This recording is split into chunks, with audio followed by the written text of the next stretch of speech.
ఒకప్పుడు మేము పెళ్లి చేసుకోవాలి అనుకున్న మాట నిజం. కానీ అజిత్ గీతని పెళ్లి చేసుకున్నాక నేను ఆ ఇంటి నుంచి బయటకు వచ్చేసాను. అంటే ఇద్దరూ కలిసి నా తమ్ముడిని పిచ్చోడి చేద్దాం అనుకున్నారా? ఒరే చూడరా, నిన్ను ఎంత మోసం చేశారో చూడు. నీకు తెలియకుండా ఇంకా ఎన్ని నడిపారో అర్థం చేసుకోరా. అయ్యో లేదు వదిన గారు, మేమే తప్పు చేయలేదు. మేము చాలా నిజాయితీతో ఉన్నాం. ఏమండి, మీరైనా నమ్మండి, మేమే తప్పు చేయలేదు. మీకు ద్రోహం చేసే ఉద్దేశం మాకు లేదండి.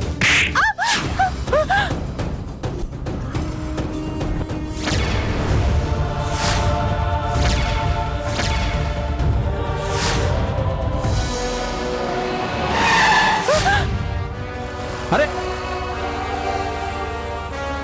ఏమ్మా, రోడ్డు మీద నిలబడి ఏం ఆలోచిస్తున్నావు? కొద్దిగుంటే కారు గుద్దేసేది. వెళ్ళమ్మా.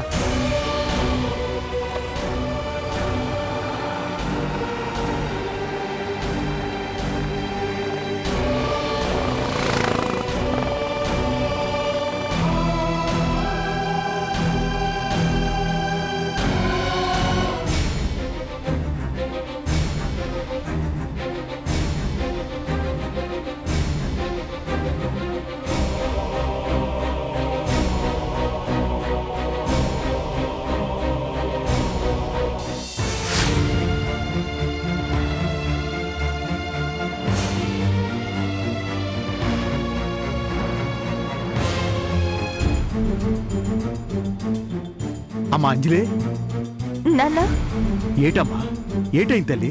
ఎందుకు ఎలాగొన్నావు? ఏం లేదు నాన్న. లేదమ్మా, నువ్వేదో నా కాడ దాస్తున్నావు. ఏమైందో చెప్పు తల్లి. ఎందుకులే నాన్న, నా కష్టం ఆ దేవుడు కూడా తీర్చలేడు. ఎవరికి చెప్పినా ఉపయోగం లేదు. నా తలరాత ఎలా రాసుంటే అలా జరుగుతుంది. అమ్మా, ఆ దేవుడికి నీ కట్టం తీర్చేంత తీరికుందో లేదో నాకు తెలదు గాని నాకు మాత్రం నా బిడ్డ కోసం ఏదైనా చేయగల ధైర్యం ఉందమ్మా.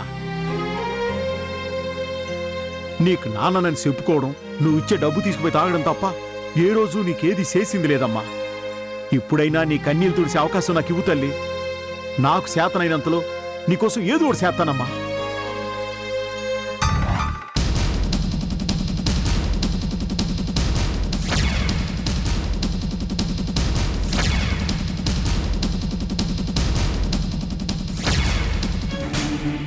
పాపం అజిత్ గారు ఆ ఖర్చు కోసం గీత దగ్గరికి వెళ్తే ఆయన మీద కేసు పెట్టింది నాన్న. మరో పక్కన సింధు జమ్మని ఉద్యోగంలోంచి తీసేయమంటోంది. అమ్మని ఎంత పని చేసిందమ్మా అది. నన్ను ఊరికే వదిలిపెట్టడానికి లేదమ్మా. చూడమ్మా, ఈ సమస్య నాకు వదిలే, నేను చూసుకుంటాను. వద్దు నాన్న, నిన్నేమైనా చేసిందంటే నేను తట్టుకోలేను. ఆ గీత ఎంతకైనా తెగించే మనిషి. దాని మోహం అది నన్నేటి చేద్దామా. నాకు చెప్పినావు కదా, ఇక నువ్వు ప్రశాంతంగా ఉండు. నువ్వు హాయిగా ఇంటికి వెళ్ళమ్మా, వెళ్ళు.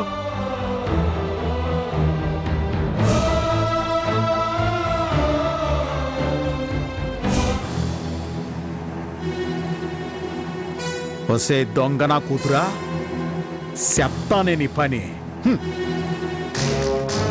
లాయర్ గారు, మీరేం చేస్తారో నాకు తెలీదండి. అతనికి మినిమం 7 సంవత్సరాలు శిక్ష పడాలి. ఇంకా ఎక్కువ పడేలా చేస్తే సంవత్సరానికి 5 లక్షలు మీకు బోనస్ ఇస్తాను. ఆ అజిత్ నిరికించడానికి ఏమేం సెక్షన్స్ ఉన్నాయో అన్నీ పెట్టండి. ఏది స్ట్రాంగ్ ఉంటే అది చూడండి. ఓకే?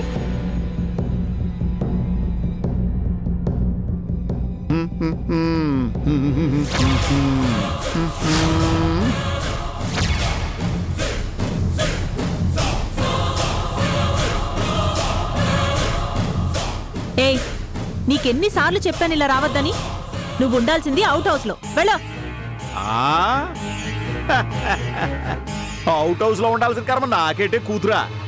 అయినా నా కూతురు ఇంత పెద్ద బంగ్లాలు ఉంటే కన్న తండ్రినై నేను అవుట్ హౌస్ లో ఉంటే ఏం బాగుంటా చెప్పు. ఇప్పుడు నీకేం కావాలి? డబ్బేగా. ఇదిగో, మళ్ళీ నా కంటికి కనిపించకు. చూడు, నా జేబులోంచి ఒక రూపాయి బిళ్ళ కింద పడితేనే ఒంగొని తీసుకొని 10 సార్లు కాళ్ళకు అద్దుకుంటాను. డబ్బంటే నా దృష్టిలో లచ్చిందేవి. అదే డబ్బుని ఇసిరి పారేస్తున్నావంటే నీకెంత పొగరెక్కిందే కూతురా? ఇదిగో కూతురా అని ఇంకొకసారి అన్నావంటే నీ పీక పిసికేస్తాను. ఆ ఆ పని కూడా చెయ్యాలని చూసినావు కదే కూతురా. కానీ సింహాద్రిగడ అంత తేలిగ్గా ఎవరికి దొరకడు కదా. నువ్వు నన్నేం చేద్దామన్నా సరే అది కుదరన పనే కూతురా. నీకు కావాల్సింది నీకు ఇచ్చాను కదా, ఇంకేంటి? వెళ్ళు. నీకు డబ్బులు కావాలంటే నన్ను అడుగు, అంతేకాని బయట నీ నోటికొచ్చినట్టు వాగకు. మొన్న బార్కెళ్ళి నీ నోటికొచ్చింది వాగేవంట కదా, అలాంటి వెధవ పనులు ఇంకొకసారి చెయ్యకు. అట్టగానే కూతురా చెయ్యను గాని, కాకపోతే నువ్వు నాకు ఇంకో పని చేసి పెట్టాలి కూతురా. ఏంటది? ఆ అజిత్ బాబు మీద పెట్టిన కేసుని వెనక్కి తీసుకోవాలి. అదంతా నీకెందుకు? ఎందుకైతే ఎంత సెడ్ అయినా అల్లుడు గారే కదా, అలా జైలు ఉంటే బాగోదు. అందుకే ఆయన బయటికి తీసుకొచ్చాయి. ఇదిగో చూడు, అడగ్గానే డబ్బులు ఇస్తున్నాను కదా అని నీ ఇష్టం వచ్చినట్టు ఆడించాలని చూడకు. నా సంగతి నీకు తెలీదు. ఎందుకు తేలదు? చాలా బాగా తెలిసే కూతురా. జైల్లోనే మీ అమ్మని చంపించాలని చూసామని తెలుసు. అట్లాగే దాని శిక్ష పెరగడానికి కారణం నువ్వేని కూడా తెలుసు. ఆ మధ్య నన్ను కూడా చంపించాలని మనుషులు కూడా పెట్టావు కదా, ఆ విషయం కూడా గుర్తుందే కూతురా? అన్నీ తెలిసి కూడా ఇంకా నాతో గేమ్స్ ఆడుతున్నావా? నీకు తెలియని ఇంకో విషయం ఏంటంటే నేను నీ బాబుని, అంటే నీకంటే 4 ఆకులు ఎక్కువ చదివినోండి. నువ్వు మర్యాదగా అజిత్ బాబు మీద పెట్టిన కేసుని వెనక్కి తీసుకోలేదు అనుకో. అనుకో, ఏం చేస్తావు? నేను మీ కూతుర్నని అందరికీ చెప్తావు, అంతేనా? తాగుబోతుగాడి మాటకు విలువ ఉండదని మర్చిపోతున్నట్టున్నావు. నువ్వు నీ పెళ్ళాం కలిసి ఆస్తి కోసం కావాలని డ్రామా ఆడుతున్నారని నేను చెప్తాను. అమ్మా అట్టగట్టవా? అయితే అడిగిపోయేస్తానమ్మా. ఎక్కడికి? అదేనమ్మా, ఈ రక్తం తీసుకొని పరీక్ష చేస్తారట కదా, ఆడికెళ్తే ఎవరు బిడ్డ ఎవరు చెప్పేస్తారట కదా, ఆడికెళ్తా. ఆ పరీక్ష మీద అంటారటమ్మా, అది డిఎన్ఏ అంట. నాకు మననే తెలిసింది, అది చేపించి వస్తాను. ఆగు, నువ్వెక్కడికి వెళ్ళడానికి వీల్లేదు. నీకెందుకమ్మా భయము? నువ్వే చెప్పుకుంటావు చెప్పుకో. ఒకవేళ నువ్వు నన్ను చంపినా సచిన్ శవం నుంచి కూడా ఆ పని చేస్తారని నా మందు ఫ్రెండ్ చెప్పాడమ్మా. ఈ ముక్క లచ్చమ్మ కూడా చెప్పేశాను. నేను పోయినా అది వదలదమ్మో. ఇప్పుడు నీకేం కావాలి? చెప్పాను కదా, అజిత్ బాబుని బయటికి తీసుకురావాలి. అతని మీద నీకెందుకంత ప్రేమ? అల్లుడు గారు కదమ్మా, మామగారికి ఆ మాత్రం ప్రేమ ఉండదా ఏంటి? నిన్ను నువ్వు నన్నేం చేయలేగానే చెప్పింది మాత్రం చెయ్యమ్మా.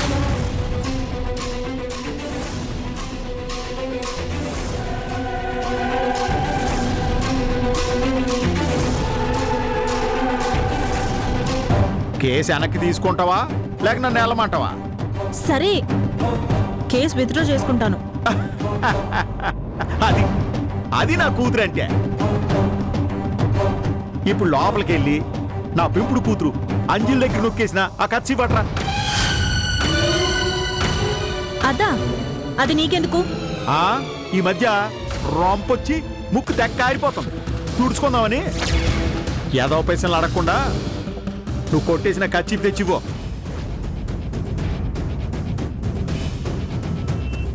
ఏంటి వెళ్ళవా?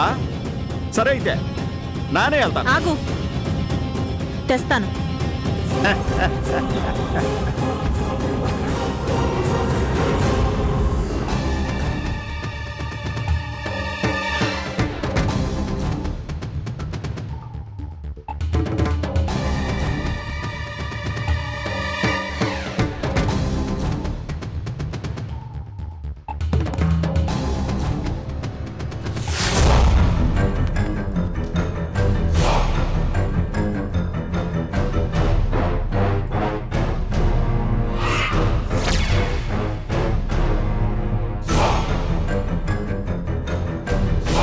ఇది తీసుకుని రమ్మని నిన్న అంజలి పంపించిందా?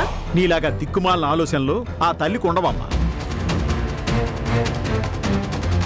ఎందుకంటే అంజలి మహారాజుల బిడ్డ, నువ్వు ఈ తాగుబోతోడు కూతురివి.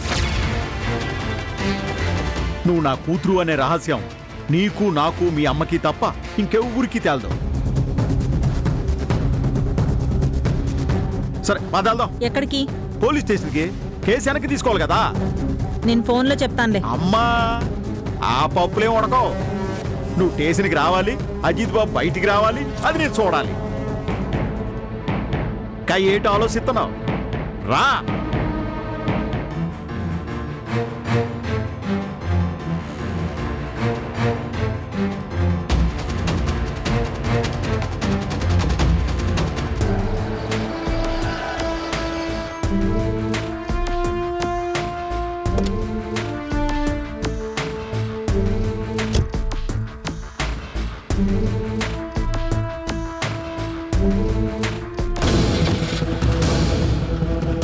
ఇంకా కార్లోనే కూర్చున్నావే, దిగు. నేనా? ఎందుకు? నువ్వే కదా ఆయన గారిని విడిపించాలి అన్నావు. రా మరి. ఆ, నా లోపలికి వచ్చాక ఈడెవడో నన్ను డబ్బుల కోసం ఏదిస్తున్నాడని నా మీద కేసు ఎట్టి లోపలతో ఇంచన్న గ్యారంటీ ఏంటి? అందుకే నేను రాను. ఈ తెలివితేటలకేం తక్కువ లేదు.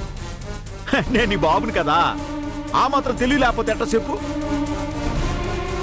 అందుకని నువ్వే లోపలికి వెళ్ళి అల్లుడు గారిని బయటికి తీసుకురా. వెళ్ళు.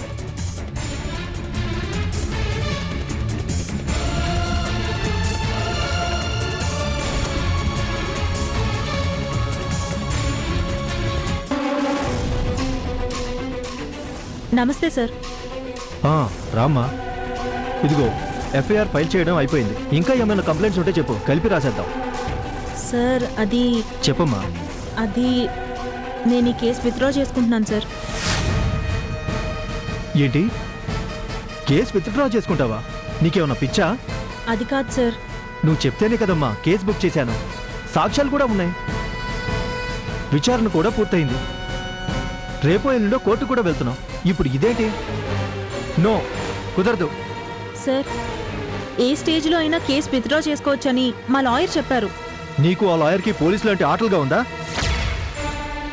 మీ ఇష్టం వచ్చినప్పుడు కేసు పెట్టి మీకు ఇష్టం లేనప్పుడు విత్డ్రా చేసుకుంటారా? పరిస్థితి అలాంటిది సార్.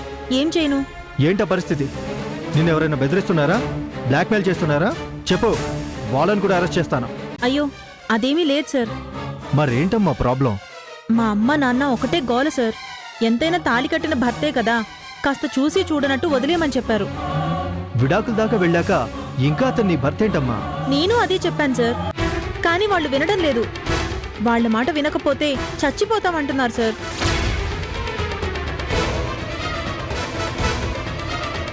నేను ఆలోచించాను సార్. పోనీలే పాపం అనిపించింది, అందుకే విత్డ్రా చేసుకుంటున్నాను. నీకు పాపం అనిపించొచ్చమ్మా, కానీ నేను ఎంతమందికి సమాధానం చెప్పాలో తెలుసా? నన్ను ఎవరు అయ్యో పాపం అనుకోరు.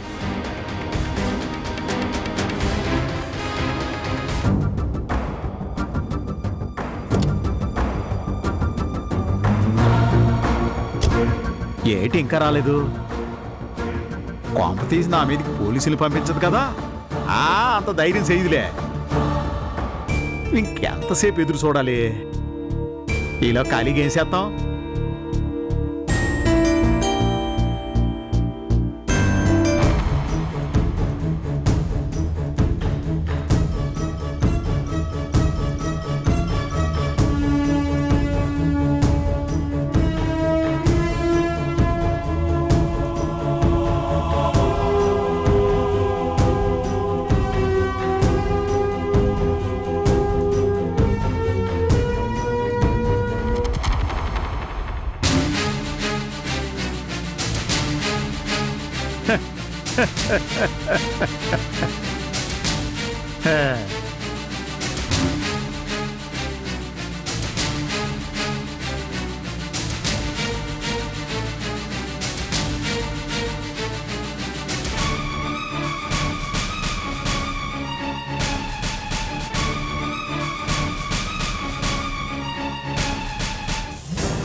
దీన్ని అడ్డం పెట్టుకుని నీ డ్రామాలు ఆడినవే చెత్త.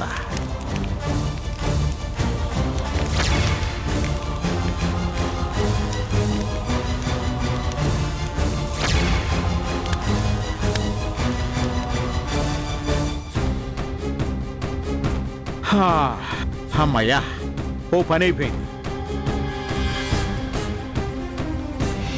ప్లీజ్ సార్, ఎంత చెప్పినా నీ మనసు మారదా? పరిస్థితి అలాంటిది సార్. నీ పరిస్థితి ఏమో గానీ నా పరిస్థితి ఏం బాలేదమ్మా. కానిస్టేబుల్, అతన్ని రిలీజ్ చేయవయ్యా. Okay sir.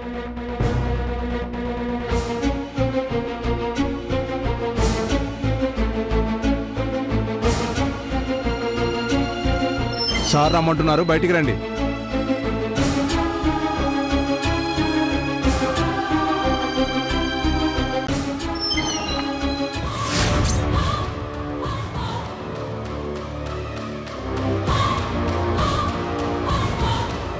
రావయ్యా రా.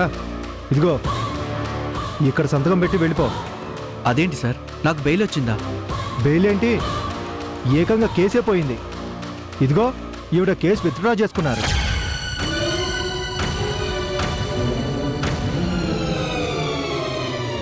చూసింది చాలే కానీ సంతకం పెట్టు.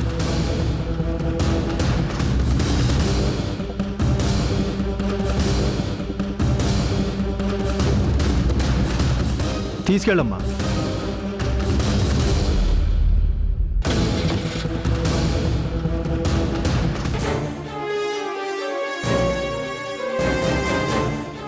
అమ్మయ్యా, అజిత్ బాబు బయటకు వచ్చేసాడు. ఇది చాలు.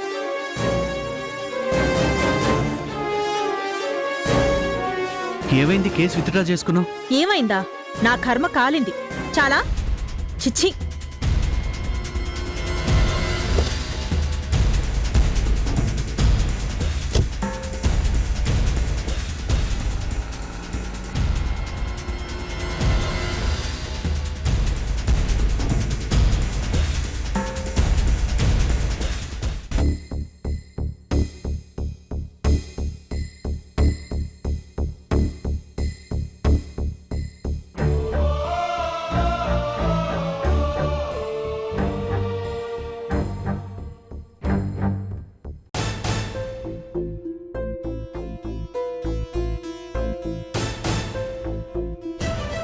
కాఫీ తీసుకోండి వదిన గారు, కాఫీ తీసుకోండి.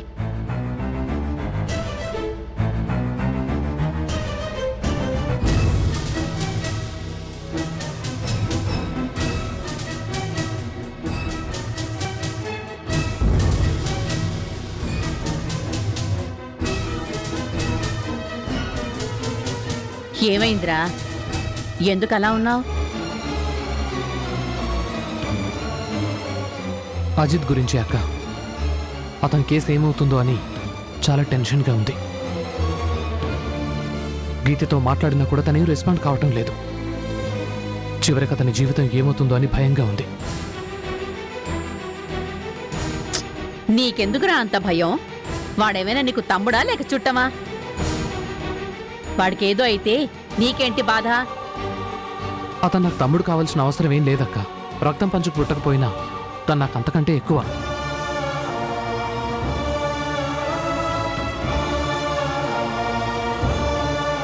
అజిత్ లేకపోయేసరికి ఎంత వెలితిగా ఉందో తెలుసా అక్క?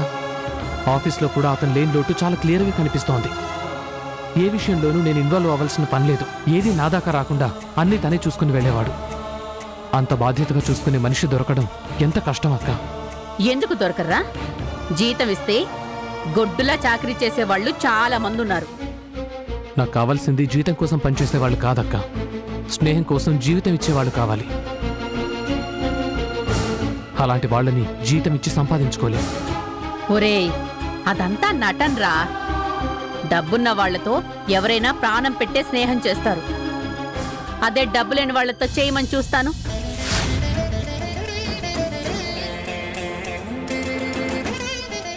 ప్రతి వాడి స్నేహం వెనుక ఎంతో కొంత స్వార్థం ఉంటుందిరా. అది నీకు అర్థం కావడం లేదు. కానీ అజిత్ అలాంటి మనిషి కాదక్క. నా మనసు నాకు చెప్తోంది అతను స్నేహం కోసం ప్రాణం ఇచ్చే మనిషి.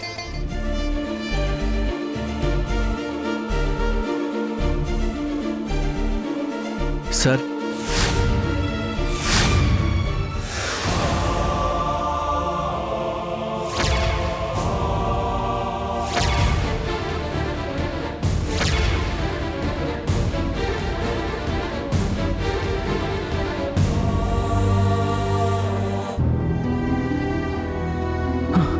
అజిత్, నువ్వెలా బయటకు వచ్చావు?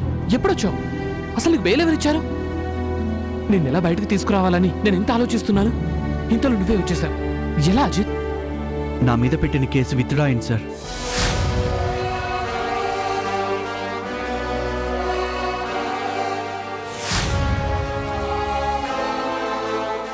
విత్డ్రా అయిందా?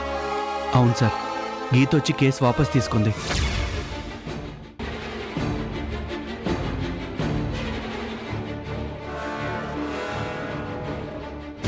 నన్ను వెంటనే రిలీజ్ చేశారు. ఏరా, ఇందాకేదో అన్నావు, మరిప్పుడేమంటావు? గీతతో మాట్లాడితే కేసు విత్డ్రా చేసుకోనన్నట్టు మాట్లాడింది అన్నావుగా, మరిప్పుడేమంటావు?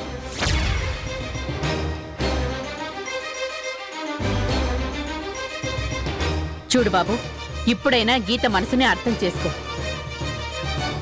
తను ఎంత మంచి పిల్ల కాకపోతే నువ్వేం చేసినా సరే నిన్ను క్షమించి కేసు విత్డ్రా చేసుకుంది. తనే గనక అలాంటి నిర్ణయం తీసుకోకపోయుంటే నువ్వు జీవితాంతం ఆ జైల్లోనే ఉండేవాడివి. భార్యను వదిలేయడం, విడాకులు ఇచ్చేయటం పెద్ద గొప్పతనమేం కాదు. అవతలి మనిషిని అర్థం చేసుకోవటమే గొప్ప విషయం.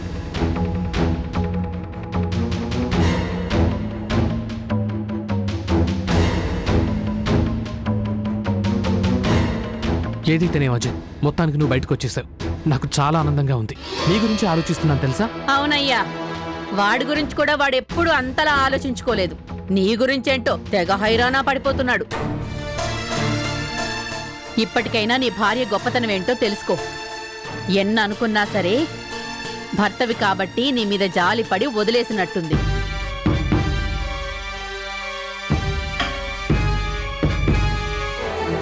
ఎలా వచ్చావురా? ఎవరు నిన్ను బయటికి తీసుకొచ్చారు? గీత నన్ను బయటికి తీసుకొచ్చింది.